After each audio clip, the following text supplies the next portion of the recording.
Has this ever happened to you?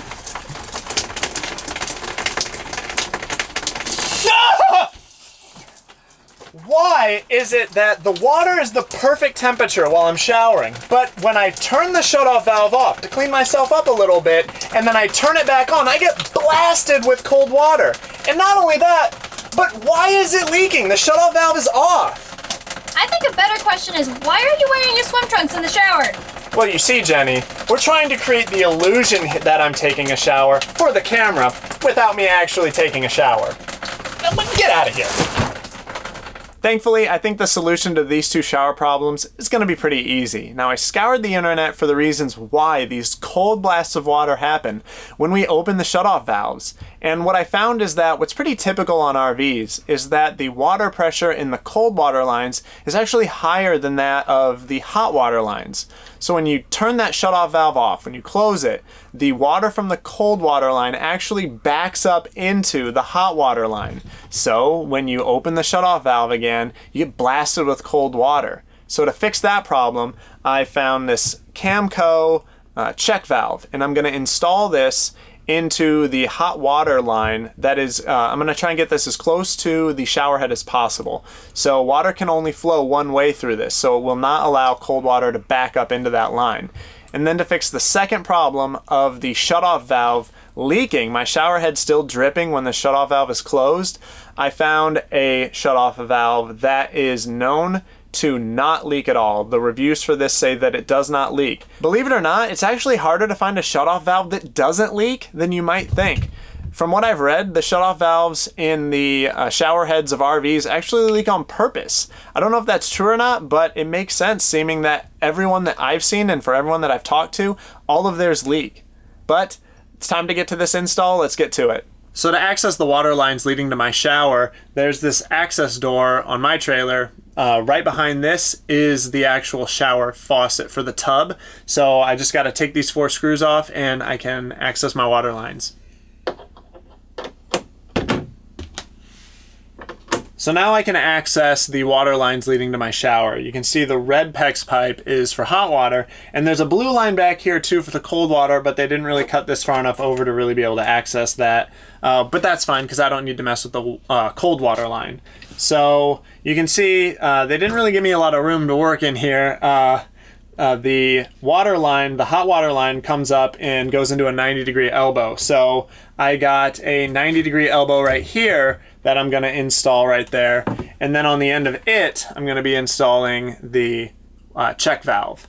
And then I also got it's called a shark bite push-on fitting that is going to go on the end of the check valve, and then the PEX pipe will just push onto the end of that. And I'm pretty sure that to make it all fit, since I'm adding so much length of fittings, that I'm going to need to cut the PEX pipe. So I've got this, tool that is used to cut PEX pipe. So I'm going to go ahead and do it. So of course, before disconnecting any water lines, I've already shut the water supply off to the RV, and I've also drained the water out of the water lines just by turning the faucets on. But just in case, I've got a towel that I'm gonna hold underneath the water line as I disconnect it. So I don't have enough room to work in this little compartment to actually tighten the fittings down to each other once they're in this compartment. So I'm actually going to connect them together like this ahead of time before I put them in there, and then kind of, just spin the 90-degree elbow on like that. And I'm going to be sure to use a PTFE thread seal tape between the threads of each fitting so I get a watertight fit.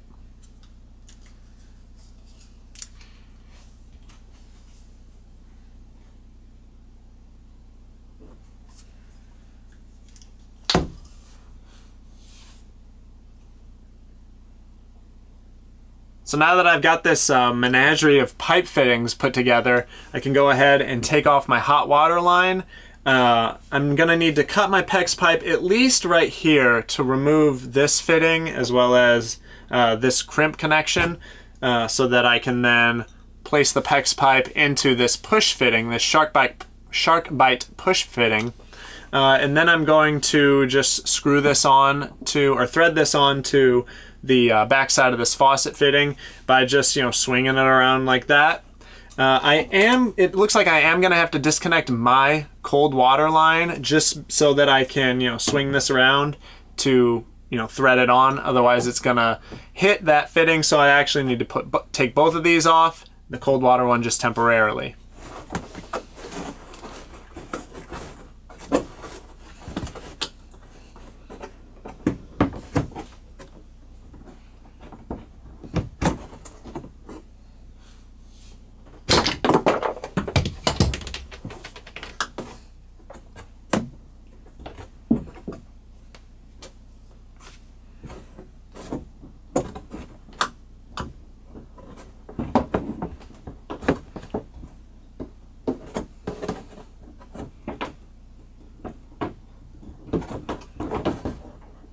So actually when I went ahead and started to thread, this whole contraption onto these plastic threads, I noticed that they started to cross thread. So I think it's because I was having trouble just with all this weight on the end, keeping it straight. So I took that back off because once I start to thread it onto about here, or once I get it on threaded long enough or far enough, once I get the elbow to here, I'm going to then screw these connectors onto that.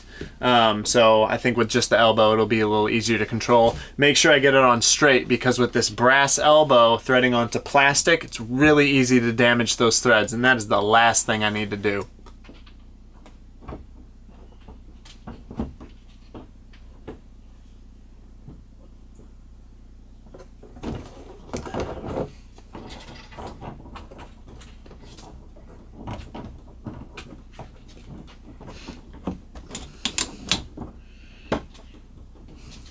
And now that I've got that connection made, I can go ahead and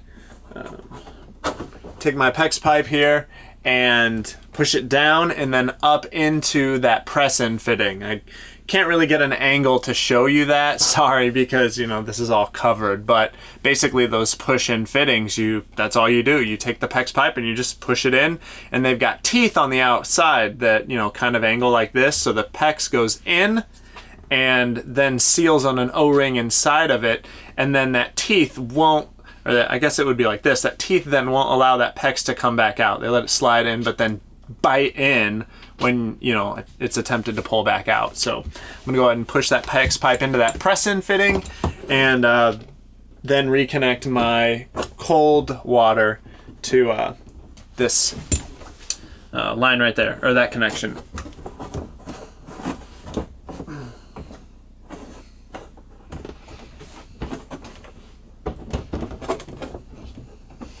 So now that we've got the one-way check valve installed onto our hot water line, all we got to do now is replace the shutoff valve with one that doesn't leak. And that's really easy, because basically all you do is you unscrew the old shutoff valve and screw in the new one.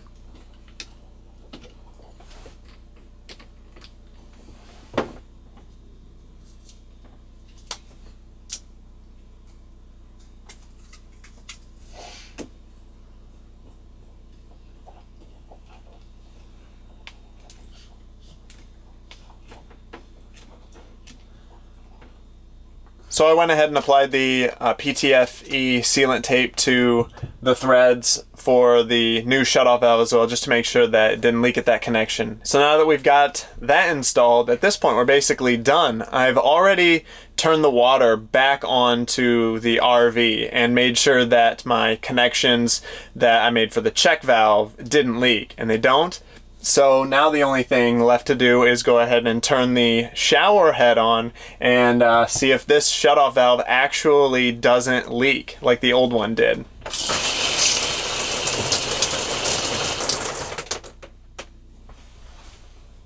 All right, well, that one definitely works.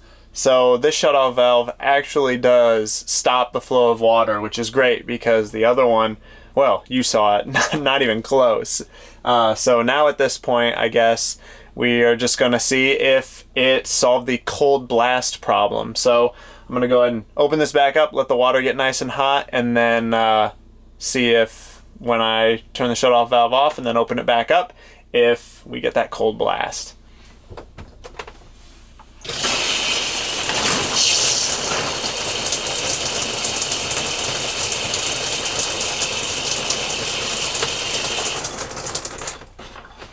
Okay, so the water was nice and warm, almost a little hot when I turned the shutoff valve off.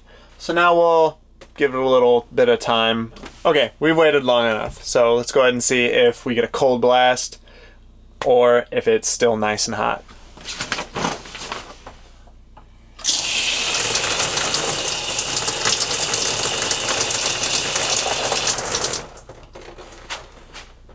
No cold blast. So the water definitely wasn't cold, but it also wasn't hot.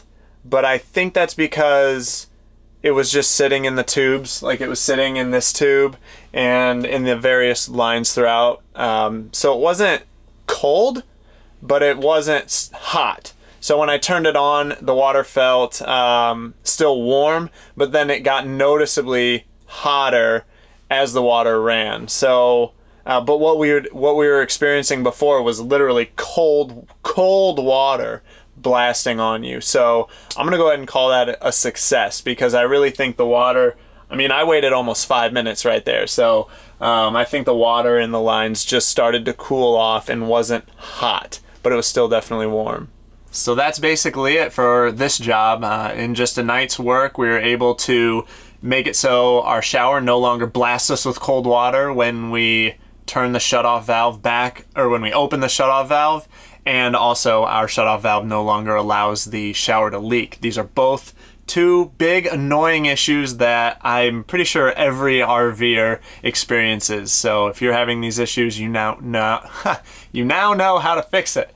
But something I learned while doing this job is, if I were to do it over again, I would not use a brass 90-degree elbow, just because this brass really wanted to cut into the plastic threads from my faucet, and I actually struggled not cross-threading those threads a lot more than you saw on camera. So that was actually a pain, getting that on straight and not damaging those threads. So if I would have done it over, or if I would have noticed that and had that issue before I cut this PEX pipe, I would have instead used a plastic fitting.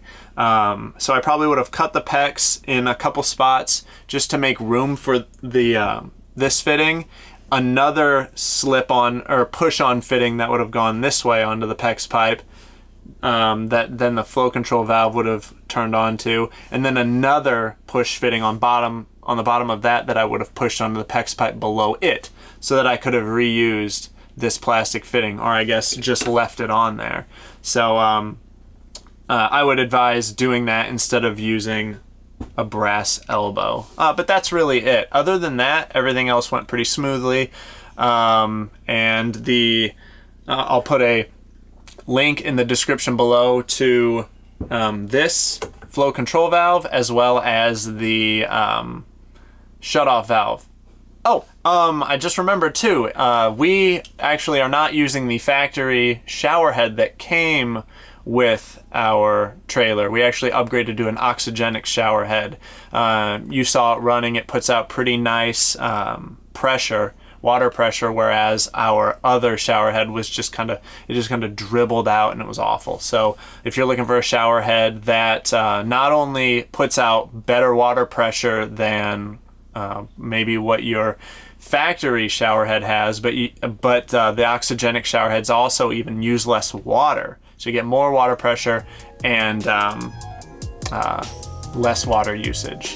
So I'll put a link in the description below for that shower head as well. But that's basically it for this job, so I'll catch you guys later. Bye.